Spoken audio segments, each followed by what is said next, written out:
Senjizi berpikir sejenak, lalu berbisik, saya tahu pelelangan, tetapi untuk mengikuti pelelangan, setiap orang harus membayar 1 juta koin spiritual, jadi, aku sudah membayarkan uangnya untukmu, bawa aku ke sana. Chen Ping tahu apa maksud mesin ajaib itu, orang ini tidak mau mengeluarkan uang. Ketika Chen Ping mendengar apa yang dia katakan, dia langsung tersenyum dan berkata, baiklah, saya akan mengantarmu ke sana sekarang. Saya belum pernah ke sana sebelumnya. Senjizi membawa Chen Ping melewati pasar, dan kemudian datang ke sebuah istana. Di pintu istana, 2 biksu dari alam kesengsaraan tingkat ke-7 sedang menjaga pintu. Melihat kekuatan penjaga ini, Chen Ping terkejut, dia semakin merasa bahwa pemilik di balik pasar bawah tanah ini luar biasa. Melambai, melihat koin roh emas ungu, kedua penjaga itu menghindar ke kiri dan ke kanan, lalu mereka berdua menembak pada saat yang bersamaan. Melihat Senjizi dan Chen Ping datang, salah satu penjaga mengulurkan tangannya. Chen Ping tertegun, dan Senjizi buru-buru berkata, beri aku uangnya. Baru setelah itu Chen Ping mengerti, dan dia segera mengeluarkan 2 koin roh emas ungu dan menyerahkannya. Chen Ping dan mesin dewa sama-sama diselimuti aura misterius, aura ini seperti perisai spiritual, membungkus keduanya. Chen Ping sedikit mengernyit, secara naluriah ingin melawan. Jangan bergerak, tidak apa-apa. Ini untuk mencegah nafas bocor. Orang yang masuk tidak boleh memperlihatkan nafasnya, lalu mengubah penampilannya agar tidak tahu siapa itu siapa. Karena ada barang yang tak ternilai harganya dalam lelang ini, hal ini dilakukan untuk menjamin keselamatan pembeli. Kalau ada yang mengawasi, bukankah sangat berbahaya? Senjizi mengikuti Chen Ping dan memberitahunya peraturannya. Ketika Chen Ping mendengar ini, dia menyadari bahwa ini untuk melindungi kepentingan pembeli. Hal ini juga untuk mencegah jika banyak orang memperebutkan barang yang sama, pembeli akhir pasti akan diawasi secara diam-diam, tetapi jika Anda tidak mengetahui identitas pembeli atau bahkan mendeteksi nafasnya, Anda tidak akan tahu siapa dia saat itu, kamu meninggalkan pelelangan siapa. Chen Ping mengikuti Senjizi ke dalam istana saat ini, sudah banyak biksu yang duduk di dalam. Tapi belum bisa dipastikan apakah penampakan para biksu ini asli atau palsu. Chen Ping mengikuti Senjizi untuk mencari tempat duduk di belakang dan duduk, menunggu dengan tenang. Sekitar 10 menit kemudian, beberapa biksu masuk satu demi satu. Segera setelah pintu istana ditutup, seluruh istana terbungkus dalam suatu kekuatan. Waktunya telah tiba, lelang akan segera dimulai. Ada dari Anda yang sudah lama dan ada yang baru. Teman-teman, jadi saya akan memberitahu Anda peraturannya lagi. Petik 2. Yang dengan harga tertinggi mendapatkan semua itemnya. Tidak ada seorang pun di sini yang mengetahui identitasmu, jadi jangan berharap untuk menggunakannya. Gunakan identitas Anda sendiri untuk mengintimidasi orang lain. Apakah Anda seorang kultivator biasa atau sesepuh sekte, ini dia bisa. Perlakukan semua orang secara setara. Lelang ini hanya mengakui uang, bukan orang. Tidak seorang pun boleh berpikir untuk membuat masalah di sini, jika tidak maka akan ada konsekuensinya. Beban. Seorang lelaki tua berambut putih berjalan perlahan ke atas panggung dan berkata dengan nada yang sangat dingin. Orang tua ini tidak menyembunyikan auranya, dan kekuatannya di puncak alam kesengsaraan terungkap dengan jelas. Mungkin ini juga untuk lebih mengejutkan orang-orang di tempat kejadian. Tak tertandingi, kata-kata lelaki tua itu memang sangat efektif. Adegan yang tadinya sedikit berisik kini menjadi sunyi. Melihat semua orang tenang, lelaki tua itu melanjutkan, ada juga aturan di sini, yaitu jika Anda membelinya, Anda akan meninggalkannya, dan tidak akan ada pengembalian atau penukaran. Sebelum difoto, Anda harus melihat dengan jelas nilai barang tersebut. Kalau dirasa layak, ambillah, kamu mengerti, kami tidak akan bertanggung jawab. Apa yang dikatakan orang tua itu cukup masuk akal. Begitulah cara pelelangan. Anda pergi dan melihatnya sendiri. Jika menurut Anda itu layak, maka tawarlah. Jika tidak layak, jangan menawar. Tidak ada yang akan membayar untuk Anda pilihan. Saat ini pengalaman setiap orang akan diuji, jika benar-benar membeli yang palsu, Anda akan ditertawakan sampai mati, kehilangan istri, dan kehilangan pasukan. Lao Yang, kita semua tahu aturannya, sebaiknya kamu cepat, kita semua sedang terburu-buru. Saat ini, seorang biksu berkata kepada orang tua itu, Jelas sekali bahwa biksu ini adalah pelanggan tetap dan seharusnya sangat mengenalnya, jika tidak, dia tidak akan mengatakan hal seperti itu. Oke, kalau begitu aku akan menunjukkan kepadamu harta karun pertama. Setelah Lao yang selesai berbicara, dia melambai. Seorang anggota staf datang membawa barang yang ditutupi kain merah. Ketika kain merah itu diangkat, semua orang melihat sebuah patung, tetapi patung itu terlihat sangat sederhana dan tua, dan sepertinya ada noda karat di atasnya. Tapi saat kain merah itu diambil, nafas perubahan kehidupan tiba-tiba memenuhi udara. Segera setelah itu, Lao yang menyuntikkan energi spiritual ke dalam patung tersebut, dan segera patung itu bersinar dengan cahaya, cahayanya seperti cahaya Buddha, yang membuat orang merasa sangat nyaman. Melihat pemandangan ini, banyak biksu menjadi gelisah, bahkan mata mesin dewa menyala dan pantatnya meninggalkan tempat duduknya. Apakah ini patung dewa dan Buddha? Saya paling suka yang seperti ini. Saya punya banyak dewa dan Buddha yang diabadikan di rumah saya. Nafas Senjizi menjadi cepat dan dia berkata dengan semangat. Chen Ping tidak berbicara, tetapi memperhatikan dengan tenang. Semuanya, patung ini ditemukan di sebuah gua di Gunung Tianmo. Kalian juga harus tahu bahwa Gunung Tianmo kami pernah menjadi medan perang antara dewa dan iblis.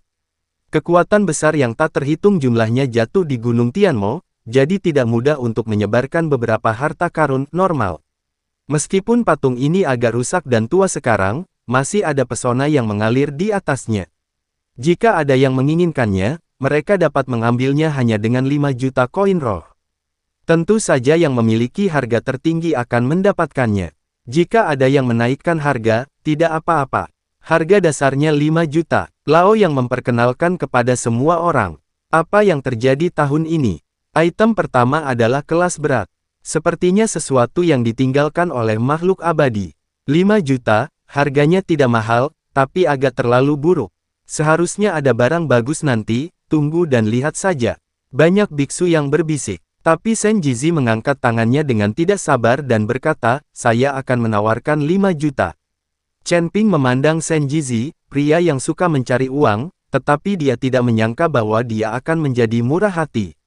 Patung rusak, tawar tanpa ragu. Chen Ping melihat ke arah patung itu dan tidak dapat membedakan apakah itu asli atau palsu.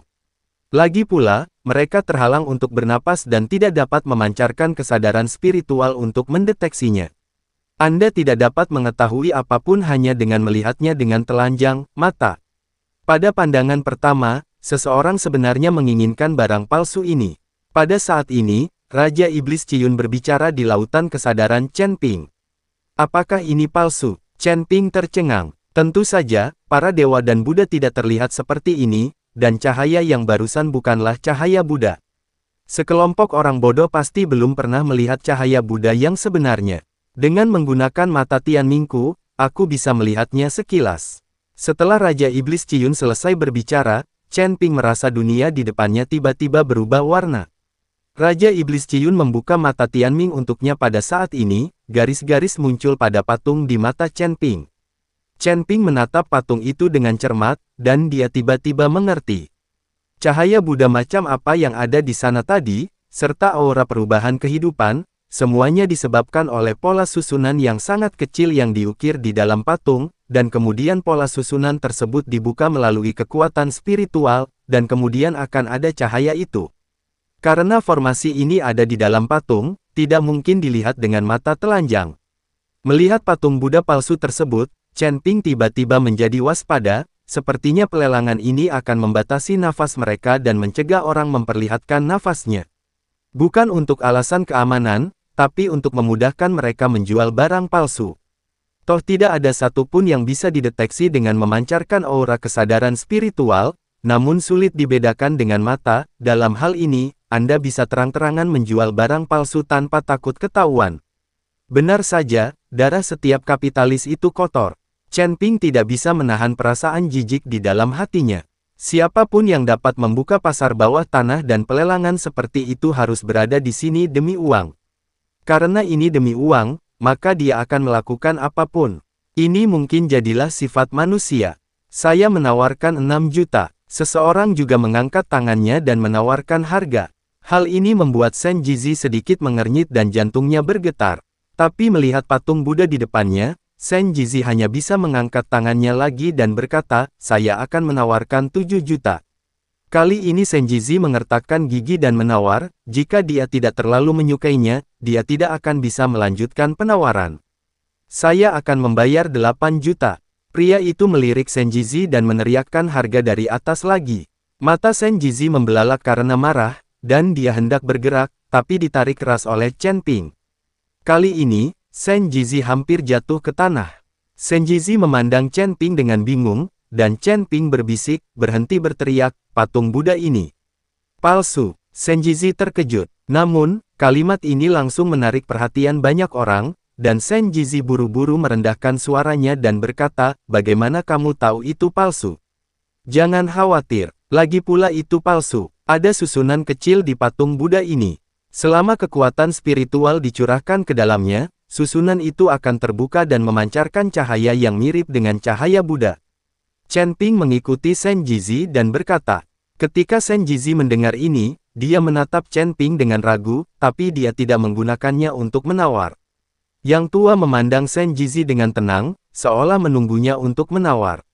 Namun, setelah menunggu beberapa saat, melihat Shen Jizi tidak lagi menawar, yang tua hanya bisa mengumumkan dengan lantang, karena tidak ada yang menawar, maka patung itu akan dijual seharga 8 juta. Mengerti, tapi setelah selesai berbicara, Lao yang menatap tajam ke arah Chen Ping. Jelas sekali bahwa Chen Ping adalah alasan mengapa Shen Jizi tidak terus menaikkan harga. Bukan karena Lao yang tidak menaikkan harga Shen Jizi, tapi dia sedikit bingung apakah Chen Ping ada di sana atau tidak. Bagaimana Anda tahu bahwa patung Buddha Anda palsu ketika Anda menggunakan indera spiritual Anda untuk mendeteksi apakah ada aura paparan? Apakah bisa dibedakan hanya dengan mengandalkan mata telanjang? Yang tua ini tidak tahu sama sekali bahwa Chen Ping bisa langsung tahu bahwa itu palsu dengan mata Tianmingnya. Selanjutnya, harta karun lainnya dibawakan. Keterampilan yang tidak lengkap, ramuan yang ditinggalkan oleh makhluk abadi, ramuan binatang mitos, dan segala macam hal lainnya. Namun, Chen Ping melihatnya dengan mata Tianming dan menemukan bahwa kebanyakan dari mereka palsu dan tidak memiliki kesederhanaan sama sekali. Tapi ada banyak biksu yang menawarnya. Chen Ping juga tidak berdaya. Sekarang aura mereka di penjara, terus terang, bahkan jika mereka membuka mata dan buta, mereka tidak akan bisa melihat yang palsu. Tidak ada cara untuk membedakan mereka. Disebut juga karena alasan keamanan, namun nampaknya lelang ini adalah penipuan. Hati Chen Ping menjadi dingin. Jika dia mengetahui hal ini, dia tidak akan datang. Itu akan membuang-buang 2 juta koin roh. Chen Ping bangun dan berencana pergi, hanya buang-buang waktu saja di sini. Semuanya, benda berikutnya ini adalah harta karun langka. Saya yakin belum ada yang pernah melihatnya. Lulus. Chen Ping duduk kembali di kursinya dan ingin melihat apa itu, tetapi tidak ada yang melihatnya. Kata-kata Lao yang selanjutnya membuat Chen Ping, yang hendak pergi, berhenti lagi. Saya melihat seorang anggota staf berjalan dengan sebuah kotak kayu di kedua tangannya. Kotak kayu itu ditutupi dengan amplop merah, setelah diletakkan dengan hati-hati, stafnya mundur. Lao yang dengan lembut memegang salah satu sudut kain merah dengan satu tangan, dan kemudian berkata, semuanya, lihatlah dengan mata terbuka lebar. Saya berani mengatakan bahwa tidak ada di antara kalian yang pernah melihat harta karun seperti ini. Lao Yang, cepatlah, jangan sok, kami sedang terburu-buru. Seorang biksu berteriak keras. Oke, teriak Lao Yang, lalu membuka kain merah itu. Saya melihat kotak kayu itu dikelilingi oleh transparansi, dan di dalam kotak kayu itu ditempatkan tulang lengan.